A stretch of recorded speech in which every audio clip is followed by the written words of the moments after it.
ऐसा नहीं करेंगे तो वो नहीं करेंगे। भगवान कन्हैया ने नंदादि सारे गोप सखाओं को दिव्य ज्ञान दिया। कर्मणा जायते जंतुः कर्मणैव विलीयते, सुखम दुखम भयम क्षेमम कर्मणैवाधिपद्यते। कन्हैया ने नंदादि गोपों से कहा कि बाबा, जीव को अपने कर्म के अनुसार अनेकानेक योनियों में जन्म लेना पड़ता है और उस प्रारब्धानुसार सुख दुख भोग करके फिर उसी परम ज्योति में विलीन हो जाता है। वो कर्मणैव विलीयते, सुखम दुखम भयम क्षेमम, ये सुख दुख भय कुशलता योग क्षेम ये सब ईश्वर की कृपा से कर्म के आधार पर ही जीव को मिलता है। खेत में बीज ना डालो और सोचो कि हमारी डेहरी घर में भर जाए, क्या संभव होगा? देव देव आलसी पुकारा, रामायण में भी लक्ष्मण जी ने कहा है कि वो आलसी होता है जो केवल भाग्य भरोसे बैठा रहे।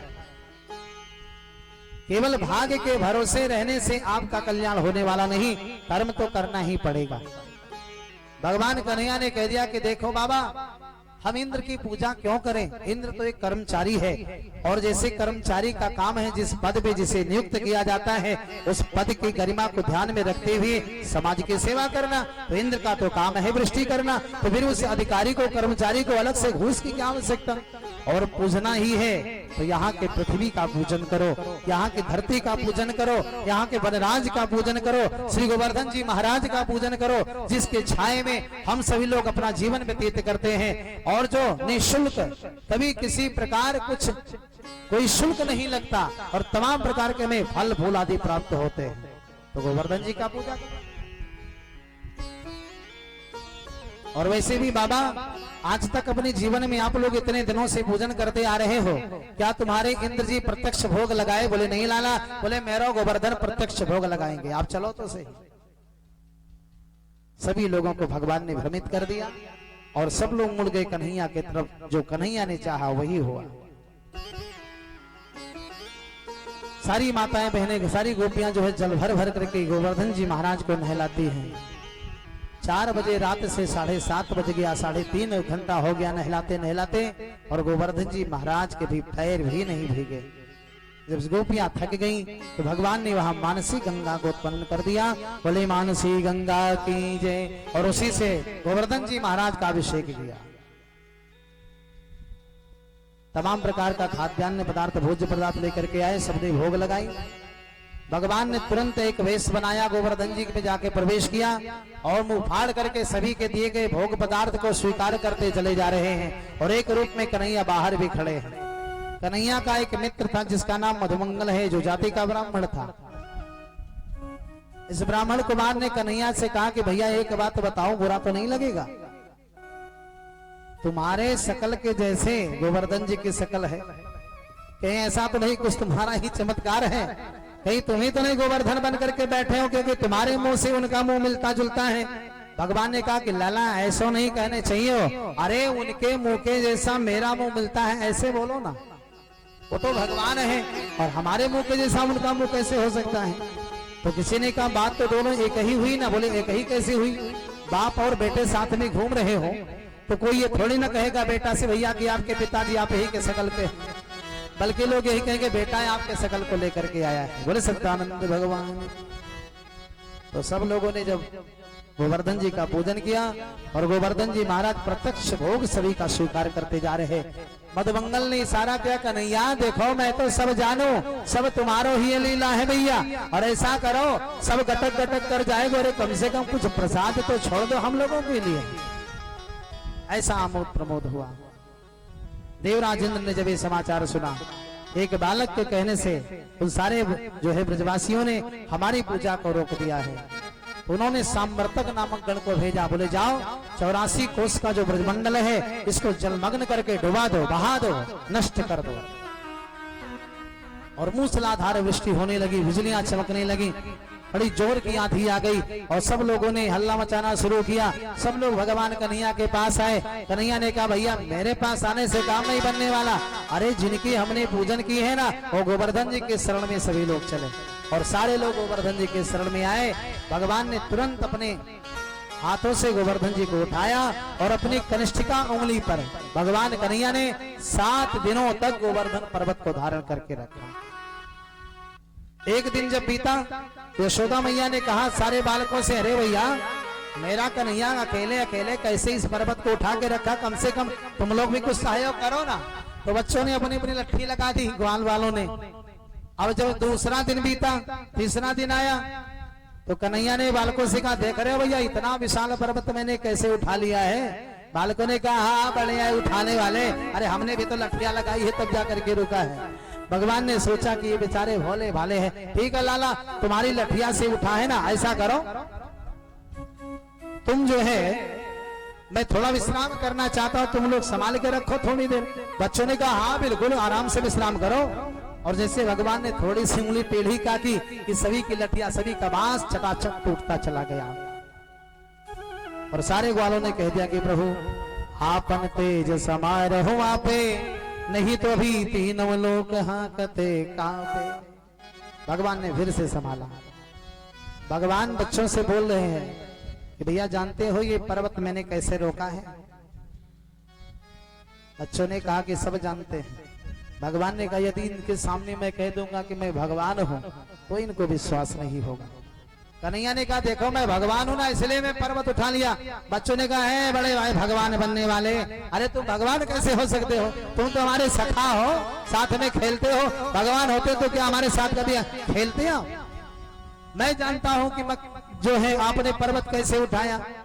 भगवान ने कहा भैया देखो देखो ये सब तुम लोगों के शक्ति का ही प्रभाव है, और यशोदा मैया के खिलाए गए मक्खन के ताकत से मैंने इतने विशाल पर्वत को उठा लिया। देखिए 7 दिन हो गया वृष्टि होते होते, लेकिन 84 को उस ब्रजमंडल में एक बूंद पानी भी नहीं गिरा। एक बूंद पानी क्यों नहीं गिरा? 3 कारण है। 3 कारण कौन सा है? एक तो ऊपर से गोवर्धन जी का छत्र, और दूसरे नंबर में भगवान श्री शेष जी चारों तरफ पर्वत के किनारे लपेट करके बांध बना लिए, इस नगर में एक बूंद पानी प्रवेश भी ना करे। और तीसरा कारण पानी नहीं गिरा धरती पर, उसके कारण अगस्त जी महाराज। भगवान ने तुरंत अगस्त जी महाराज को याद किया और अगस्त जी महाराज पहुंचे और मुंह फाड़ के खड़े हुए 7 दिनों तक जितनी पानी बरसी ना, सब पानी को पीते चले गए, सारे पानी को। अब यहाँ श्री परीक्षित जी महाराज ने सुखदेव जी से कहा कि गुरुजी अगस्त जी महाराज क्यों आए? चलो शेष जी आए ये समझ में बात आती, क्योंकि वो भगवान के सेवक हैं, ऐसा हो सकता है कि उनकी इस क्रिया में उन्होंने सहयोग किया, लेकिन अगस्त जी को क्यों आना पड़ा? तो अगस्त जी पानी पीने क्यों आए, इस कथा की पुष्टि त्रेतायुग से होती है। त्रेतायुग में जब सीता मैया अयोध्या में ब्याह होकर के आई, उनका एक नियम था, जब सीता मैया भोजन पकाती थी ना, तो प्रतिदिन एक ब्राह्मण को पहले भोजन करा देती थी, तब अपने घर के सभी सदस्यों को भोजन कराती। उनकी ये दिनचर्या थी। और रोज जो है एक ब्राह्मण भोजन कराते थे अयोध्या में। सीता मैया ने एक दिन राम जी से कहा कि प्रभु आप जितने भी ब्राह्मणों को बुलाए, कोई ऐसा ब्राह्मण अभी तक नहीं आया कि जी भर के मैं भोजन करा सकूं। देखने में तो सब बड़े मोटे मोटे आते हैं, कोई 300 ग्राम खाता है, कोई 250 ग्राम खाता है, कोई 400 ग्राम खाता है, इससे ज्यादा क्षमता ही नहीं है उसकी। अरे कोई ऐसे बाबा को एक बार बुलाओ, कम से कम इच्छा भर भोजन कराए ना। राम जी ने कहा सीता मैया से देवी कल उनको मैं बुला रहा हूँ। तुरंत जो है याद किया अगस्त जी महाराज को।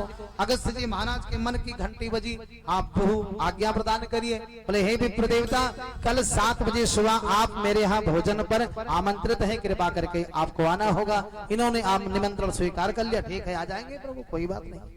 अरे ये वही अगस्त बाबा है जिन्होंने 3 आचमन से समुद्र का पान कर लिए थे ना।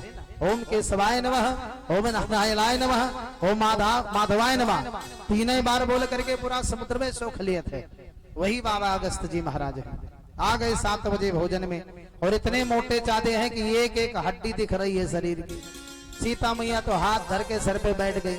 इतना मोटो मोटो महात्मा आवे कोई खा ही न पावे, ये इतने दुबले पतले महात्मा बेचारे कैसे खाएंगे? राम जी के सामने आई, बोले कि स्वामी हमने कहा था किसी को जी भर के खिलाने वाले ब्राह्मण को बुलाओ। राम जी ने कहा पहले खिलाओ तो सही, पहले से परेशान हो रही है। 7 बजे भोजन पर बिठाया अगस्त जी महाराज को और भोजन परस करके बड़ी प्रसन्नता से 56 भोग बना के अलग अलग प्लेट में रख करके लाई।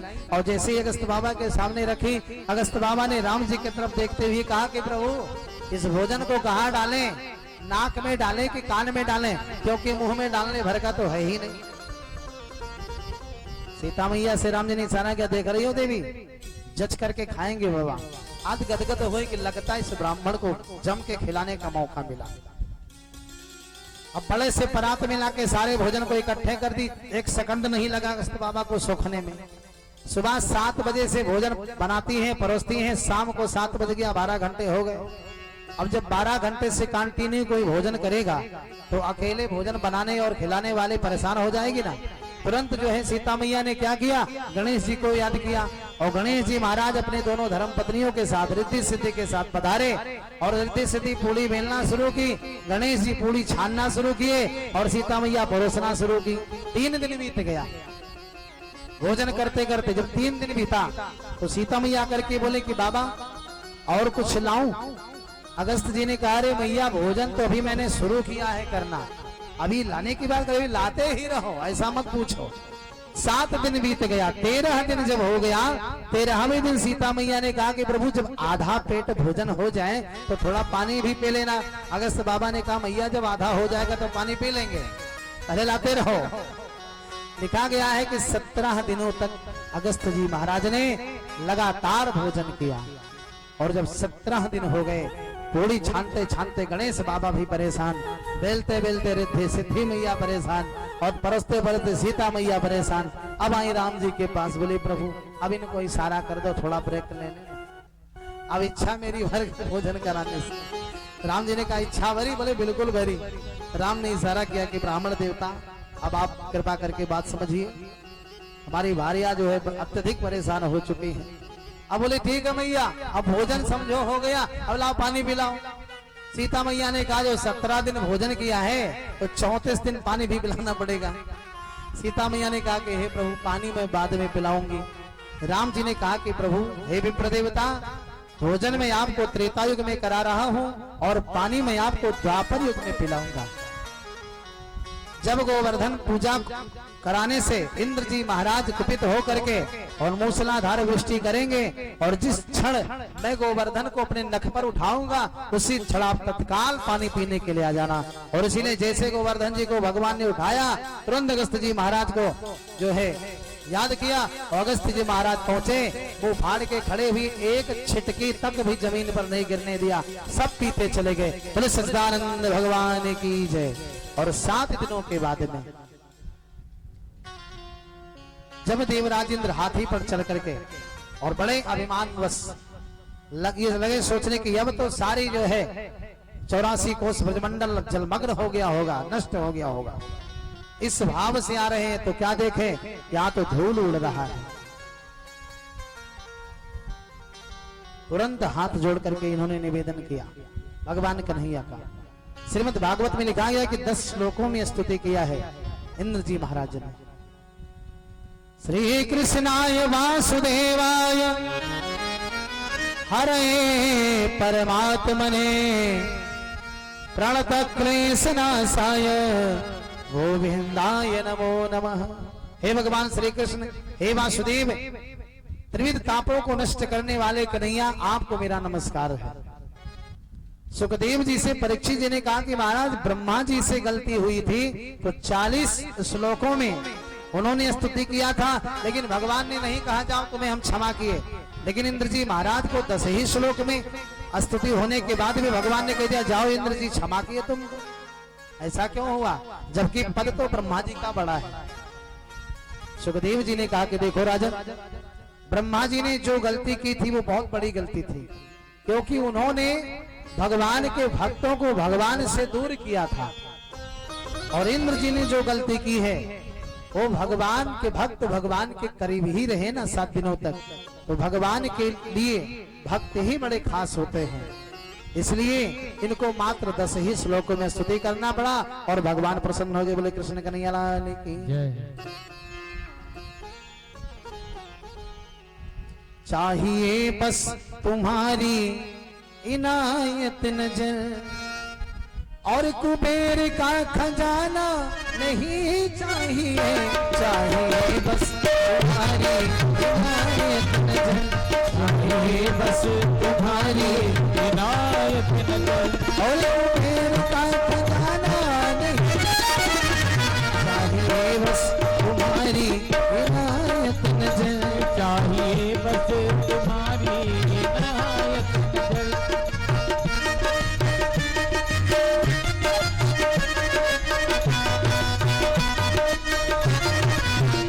चाहिए बस तुम्हारी इनायत नजर, चाहिए बस तुम्हारी इनायत नजर।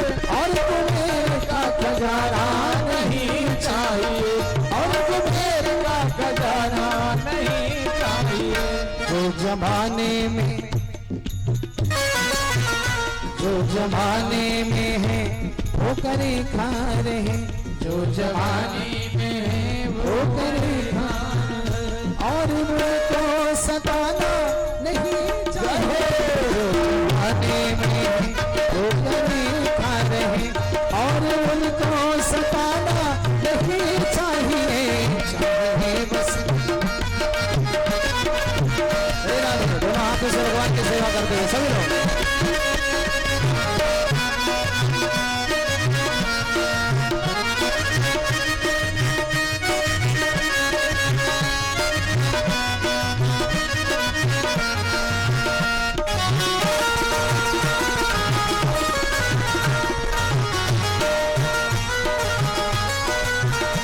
महाराज ने कहा कि प्रभु मुझसे बहुत बड़ी गलती हुई है, मैंने आपके साथ जो भी दुर्व्यवहार किया ये उचित नहीं था, मैंने अज्ञानता बस ऐसा किया, इसलिए मुझे क्षमा करें। मैंने माना कि मैं बेवफा हूँ मगर, मैंने माना कि मैं बेवफा हूँ मगर, मैंने माना कि मैं बेवफा हूँ मगर, मैंने माना कि मैं बेवफा हूँ मगर, चाहता हूँ तुझे जान सा जान ले, चाहता हूँ तुझे जान सा जान ले। मेरे प्रभु जी, मेरे प्रभु जी ये पर्दा उठा दीजिए, मेरे प्रभु जी ये पर्दा उठा दीजिए, मेरे हमदम ये पर्दा उठा दीजिए, मेरे हमदम ये पर्दा उठा दीजिए। रोज पर्दे बहाना नहीं चाहिए, चाहिए बस तुम्हारी इनायत नजर, चाहिए बस तुम्हारी इनायत नजर। और कुबेर का खजाना नहीं चाहिए, चाहिए बस तुम्हारी इनायत नजर।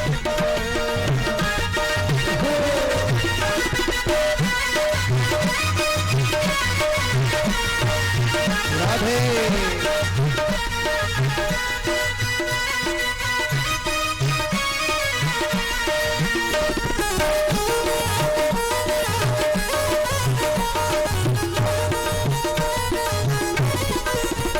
बोल पड़े।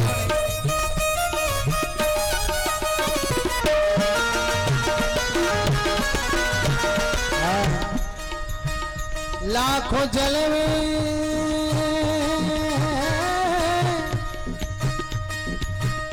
लाखों जल में,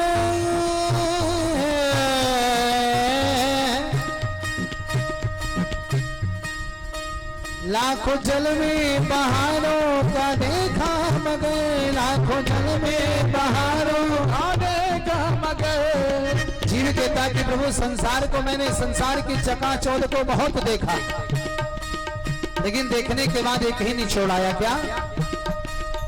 चमक की चीज जितनी है नहीं वो सोना होता है, होता है।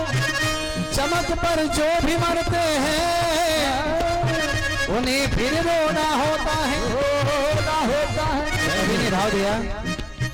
लाखों जल में बहारों का देखा मगर, लाखों जल में बहारों का देखा मगर, लाखों जल में बहारों का देखा मगर, लाखों जल में बहारों का देखा मगर, मगर देखा जब से तुझे भूल सब कुछ गया, तुझसे तुझे इसलिए हे प्रभु तेरा दर छोड़ कर और जाएगा, तेरा दर छोड़ कर और जाएगा, तेरा दर छोड़ कर और जाएगा, तेरा दर छोड़ कर और जाएगा। दर जन्नत नजारा नहीं चाहिए, चाहिए बस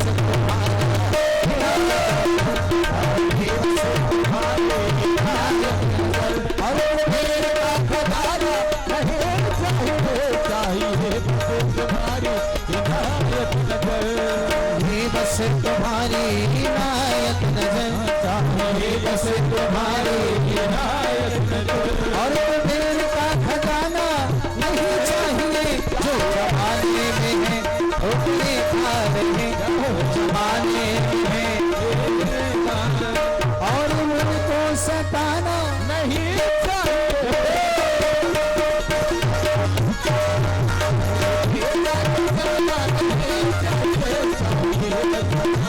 इनायत नजर चाहिए बस तुम्हारी इनायत नजर। बोले श्री सामले सरकार की जय। श्री देवराज इंद्र ने आकर के इस तरह से स्तुति की और भगवान ने उन्हें क्षमा किया कि जाओ महाराज, अब आज के बाद कभी हमारे और भक्त के बीच में ऐसी जो है भेदभाव मत समझना। इंद्र जी ने कहा कि महाराज मेरी बहुत बड़ी अज्ञानता थी कि आपके सामने और मैं स्वयं को प्रतिष्ठित होना चाहता था, जो संभव ही नहीं है।